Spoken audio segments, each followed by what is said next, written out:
ছুটছে একের পর এক গাড়ি, কিন্তু সেগুলোর চেহারা সাধারণ কোনো গাড়ির মতো নয়। কোনোটি দেখতে হুবহু টেডি বিয়ার, কোনোটি আবার চলন্ত কম্পিউটার টেবিল। যার গাড়ি দেখতে সবচেয়ে বেশি অদ্ভুত তাকে ঘোষণা করা হবে বিজয়ী হিসেবে। তবে শর্ত হলো, এতে থাকতে পারবে না কোনো ইঞ্জিন কিংবা প্যাডেল।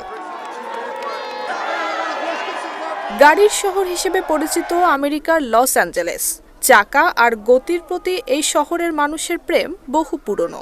সেই লস অ্যাঞ্জেলেসে দেখা গেল অদ্ভুত এক পাগলাটে গাড়ির মেলা। ভিটামিন ই ও সি সিরাম, 8টি প্রাকৃতিক অয়েল সমৃদ্ধ লিলি সিরাম অয়েল, যা চুল পড়া কমায় মাত্র 30 দিনে।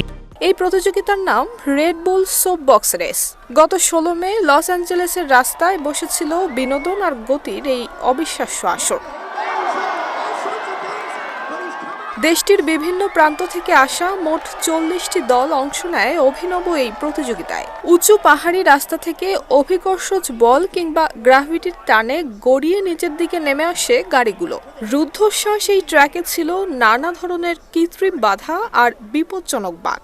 রেস চলাকালীন কোনো গাড়ি চাকা হারিয়ে আছাড় খাচ্ছে, কোনোটি আবার মাঝপথেই গতি হারিয়ে থমকে দাঁড়াচ্ছে। মোট কথা, সৃজনশীলতা, পারফরমেন্স আর গতির এক দারুণ মিশেল ছিল এই প্রতিযোগিতা।